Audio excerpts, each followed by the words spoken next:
Hello viewers, আজকে আমি আপনাদের সাথে শেয়ার করব আমার বাচ্চার সাথে ট্রাভেলের সময় ওর জন্য আমি কি কি নিচ্ছি এবং কিভাবে ওর ব্যাগ গোছাচ্ছি। প্রেগনেন্সির সময় ইউটিউবে বিভিন্ন ভিডিও ক্লিপ দেখতাম যে কোন মান্থে কি কি খাওয়া উচিত, কি করা উচিত, কোন মান্থে বেবির কি ডেভেলপ হচ্ছে, হসপিটালে যাওয়ার আগে ডেলিভারি ব্যাগটা আমি কিভাবে কি গুছাবো। তো এই ভিডিওগুলো আমাকে অনেক হেল্প করেছে, অনেক অনুপ্রেরণা দিয়েছে। তো সেই ভিডিওগুলো থেকে অনুপ্রেরণা নিয়েই আমার আজকের এই ভিডিওটা তৈরি করা মূলত। আমি বলে রাখি, আমার বেবির বয়স মাত্র 2.5 মাস, এবং এটাই হচ্ছে ওর সাথে আমার প্রথম ট্রাভেল। তো ওর ব্যাগে আমি কি কি নিচ্ছি, কিভাবে কি গুছাচ্ছি, এগুলো নিয়েই মূলত আজকের আলোচনা। তো সর্বপ্রথম বলি, এর জন্য আমি ওর জন্য একটা চেক লিস্ট বানাচ্ছি যে কি কি নিতে হবে। তো ওই চেক লিস্টটা ধরে ধরে যেন আমি ব্যাগটা গোছাতে পারি। অ্যান্ড ব্যাগ গোছানোর আগ মুহূর্তে আমি চেক লিস্টটা বানাচ্ছি না। আমি বলবো যে ব্যাগ গোছানোর মিনিমাম 1-2 দিন আগে থেকে চেক লিস্টটা রেডি করে রাখা দরকার, যাতে কোনো কিছু মিসিং হলে বা কোনো কিছু যদি হঠাৎ করে মনে হয় এই জিনিসটা আমার অ্যাড করতে হবে, জানি আমি অ্যাড করে নিতে পারি। না হলে হয় কি, ব্যাগটা যদি যখন যেটা মনে পড়ে সেটা নিয়ে যদি আমি ব্যাগটা গুছিয়ে ফেলি, হঠাৎ মনে হতে পারে যে ওই জিনিসটাকে আমি নিয়েছি, আবার দেখা যাবে সবগুলো বের করে খুঁজে দেখতে হবে। তো এই ঝামেলাটা এড়ানোর জন্য আমি ব্যাগ গোছানোর 1-2 দিন আগে থেকে আমি একটা চেকলিস্ট বানিয়ে নিচ্ছি এবং ওই চেকলিস্টটা ধরে ধরে আমি ব্যাগটা গোছাচ্ছি। আপনি যেটা করতে পারেন, আপনার বেবির ব্যাগটা আপনি দুভাগে ভাগ করে গুছাতে পারেন। একটা হচ্ছে ওর জন্য এরকম ডায়াপার ব্যাগ নিয়ে নিতে পারেন, যেগুলোর মধ্যে আপনি ট্রাভেল করার সময় যে জিনিসগুলো এসেনশিয়াল সেই জিনিসগুলো আপনি ডায়াপার ব্যাগে রাখতে পারেন, ক্যারি করতে পারেন সেইভাবে। আরেকটা যেটা আপনার জন্য আপনি বড় ব্যাগ বা ট্রলি ব্যাগ যেটা নেবেন, সেটাতে ওর বাকি জিনিসগুলো নিয়ে নিতে পারেন। বাট আমি হচ্ছে যেহেতু মাত্র 2-3 দিনের জন্য ট্যুর দেবো, তো খুব বেশি জিনিস আমার ক্যারি করব না, সেজন্য আমি মূলত দুটো হচ্ছে ডায়াপার ব্যাগ নিয়ে নিয়েছি। এই দুইটার মধ্যেই আমি হচ্ছে অল ওভার কভার করে ফেলতে পারবো। তো আমি এই দুইটা ডায়াপার ব্যাগে আমি মূলত সবকিছু গুছিয়ে নিব। তো চলুন দেখা যাক কোন কোন সেগমেন্টে আমি কিভাবে কিভাবে গোছাচ্ছি। প্রথম সেগমেন্ট হচ্ছে ক্লদিং আইটেম। এখন যেহেতু বেশ গরম চলছে, সেজন্য ওর জন্য সুতির কিছু কাপড় নিয়ে নিয়েছি, জামা। আর বাসায় পরানোর জন্য নিমা নিয়েছি, আর হচ্ছে সুতির নরম কাপড়ের গেঞ্জি নিয়েছি, একদম নরম কাপড়ের। আর বেশ কিছু কাঁথা নিয়ে নিয়েছি, কারণ হচ্ছে ওকে আমি খুব বেশি ডাইপার পরাই না, মাত্র 2 মাসের বাচ্চা, তো সেজন্য খুব বেশি ডাইপার পরানো হয় না। তারপরেও হচ্ছে ডাইপার নিয়েছি কিছু, কিছু ডাইপার নিয়েছি, ওয়াইপস নিয়েছি, আর ইউরিন মেট নিয়েছি, একটা ইউরিন মেট নিয়ে নিয়েছি। আর স্নান করানোর জন্য একটা টয়লা নিয়ে নিয়েছি, একটা গামছা নিয়ে নিয়েছি, মুখটুক মোছাতে লাগে, মাঝে মধ্যে বাচ্চারা বমি টমি করে, তো সেটার জন্য আর কি নরম কাপড় হলেই বেটার, সেজন্য গামছা নিয়ে নিয়েছি। টয়লাটা স্নান করানোর জন্য নিয়েছি। আপাতত এই কয়েকটা আইটেমই নিয়েছি ক্লদিং আইটেমের মধ্যে। নেক্সট যে জিনিসগুলো নিচ্ছি আমি দেখিয়ে দিচ্ছি। এরপর চলে আসি টয়লেট্রিজ আইটেম নিয়ে, অর্থাৎ ওর সাজ সরঞ্জামের জন্য আমি কী কী নিচ্ছি। আমি মূলত ওর জন্য কোডোমো সেটটা ইউজ করি। এই প্রোডাক্টগুলো আসলে খুবই ভালো। যেমন এই প্যাকেজটার মধ্যে আছে ওর পাউডার আছে, শ্যাম্পু আছে, শ্যাম্পু অ্যান্ড সাবান দুইটাই চলে, এটা হেড টু টো ওয়াশ দিয়ে। দেন হচ্ছে বেবি লোশন পাউডার আছে, ফেব্রিক ওয়াশ করার জন্য লিকুইড আছে, তারপর বটল নিপল ওয়াশ করার জন্য লিকুইড আছে, ফেব্রিক সফটেনার করার জন্য লিকুইড আছে।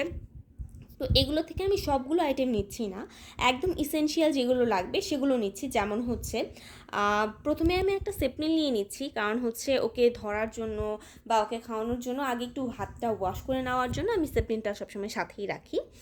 আর হচ্ছে ওর শ্যাম্পু বা সাবানের জন্য আমি এমনিতে জনসনের প্রোডাক্টও ইউজ করি, শ্যাম্পু বলেন সাবান বলেন, বাট যেহেতু হচ্ছে এই জিনিসটা আছে হেড টু টো ওয়াশ, যেহেতু এই জিনিসটা আছে হেড টু টো ওয়াশ, এইটা দিয়ে হচ্ছে সাবান শ্যাম্পু দুইটার কাজই চলে, সেজন্য আমি এই একটা নিয়ে নিয়েছি। এই দুইটা আলাদা নিচ্ছি না, একবারে হচ্ছে এটা নিয়ে নিচ্ছি। আর হচ্ছে ওকে অলিভ অয়েল তেলটা ইউজ করি, অলিভ অয়েলটা ইউজ করি, সেজন্য এটা একটা নিয়ে নিয়েছি। আর পাউডার হচ্ছে এটা আছে অনেক বড়, সেজন্য একটু ছোট দেখে জনসনের একটা পাউডারের কোটা নিয়ে নিয়েছি। কারণ হচ্ছে যত ট্রাভেলের জন্য যাচ্ছে, তো যত কম ওজনের যত জিনিস নেওয়া যায় সেটাই আমার কাছে মনে হয় বেটার, সেই জন্য আর কি ছোটো বটলটা নিয়ে নিয়েছি।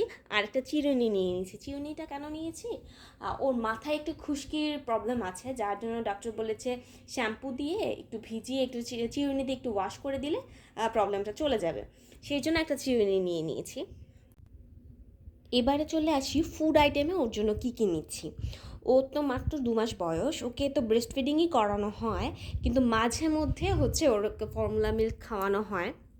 আমাকে মাঝে মধ্যে বাইরে যেতে হয়, যেহেতু আমি অফিস করি। কিছুদিন পর পর আমার ম্যাটারনিটি লিভও শেষ হয়ে যাবে, তো ওকে ফর্মুলা দুধে অভ্যাস করানোর জন্য আর কি মাঝে মধ্যে খাওয়ানো হয়। তো ফর্মুলা মিল্ক খাওয়ানোর জন্য ওই যে ফিডার নিয়ে নিয়েছি। আর আমার বাচ্চা ফিডার একদমই খেতে চায় না, যার জন্য মাঝে মধ্যে ওকে বাটি চামচে খাওয়াতে হয়। সেই জন্য এই চামচটা নিয়ে নিয়েছি। বাটি তো যে কোনো সময় যে কোনো জায়গায় পাওয়া যাবে, বাট এই চামচটা ওর জন্য স্পেশালি নিয়ে নিয়েছি, কারণ ওকে স্টিলের চামচে খাওয়াই না, প্লাস্টিকের এই চামচটাই খাওয়াই। আর ফর্মুলা দুধ হচ্ছে এক একজন এক একটা খাওয়ায়, আমি ন্যান অপটিপ্রোটা খাওয়াই। এটা আমার কাছে বেশ ভালো লেগেছে, রিভিউটা এর সবচেয়ে বেশি ভালো এসেছে, যার জন্য এটা খাওয়াই। ওর জন্য ফিডার হচ্ছে 2টা বোতল নিয়ে নিয়েছি, এটা হচ্ছে কাচের আর এটা হচ্ছে প্লাস্টিকের। দুধ যদি আমি 2-3 ঘন্টা সংরক্ষণ করে পরে খাওয়াই, সেক্ষেত্রে আমি সংরক্ষণ করার জন্য এই কাচের বোতলটা ইউজ করি। আর যদি আমি ইনস্ট্যান্ট খাওয়াই তাহলে আমি এই বোতলটা ইউজ করি। কাচের বোতলে দুধ সংরক্ষণ করলে নাকি ভালো থাকে। খুব বেশি সময় আমি সংরক্ষণ করি না, হায়েস্ট 2-3 ঘন্টাই করি, তো সেই ক্ষেত্রে আমি এই বোতলটা ইউজ করি।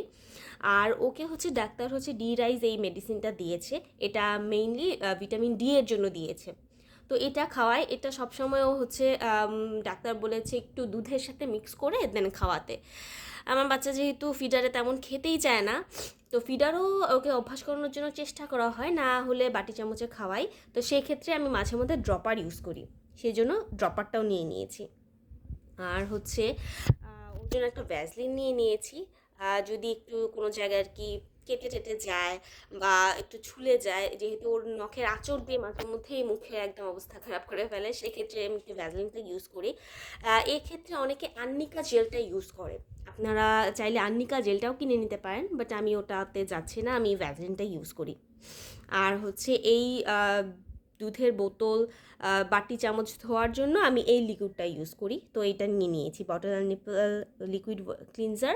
এটা কোডোমোর প্রোডাক্টটা, এটা নিয়ে নিয়েছি এই এই বাটি চামচ ধোয়ার জন্য, ফিডারের বোতল ধোয়ার জন্য।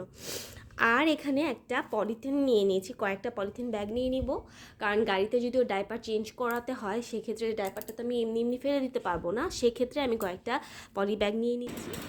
ওর জন্য 2টো খেলনাও নিয়ে নিয়েছি, মাঝে মধ্যে বেশি কান্নাকাটি করলে যে খেলনা দেখে ওকে চুপ করাতে পারেন বা ওকে একটু ঠান্ডা রাখতে পারেন, সেই ক্ষেত্রে আপনার বাচ্চার যেটা পছন্দ সেগুলোও নিতে পারেন। আর ডাক্তাররা বলেছে বাচ্চাদের সামনে কালারফুল জিনিস বেশি রাখতে, ওদের সাথে কালারফুল জিনিস দিয়ে বেশি খেলতে, এতে ওদের বিকাশে সুবিধা হয়।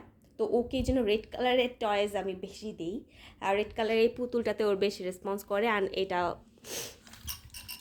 এটাতে শব্দ হয়, তো এই খেলনাটাতে ও বেশ রেসপন্স করতো। খেলনা খুব বেশি নিইনি, এই 2টা জিনিসই নিয়ে নিয়েছি। আর আমি যেখানে যাচ্ছি সেখানে মশার অনেক উৎপাত আছে, সেই জন্য আমি রিস্ক না নিয়ে ওর ছোট মশারিটা আর একটা মশার ব্যাগ নিয়ে নিয়েছি। আমার আজকের ভিডিও যদি আপনাদের ভালো লেগে থাকে এবং মনে হয় যে এই ভিডিওটা থেকে আপনি কিছুটা হলেও উপকৃত হয়েছেন, তাহলে আমাকে কমেন্ট করে জানাতে পারেন নেক্সট কী টপিকের উপর ভিডিওটা করলে আপনার জন্য সুবিধা হবে। ততদিন পর্যন্ত ভালো থাকবেন, সুস্থ থাকবেন এবং বেবিকে নিয়ে যেখানেই ট্রাভেল করেন, হ্যাভ এ সেফ জার্নি।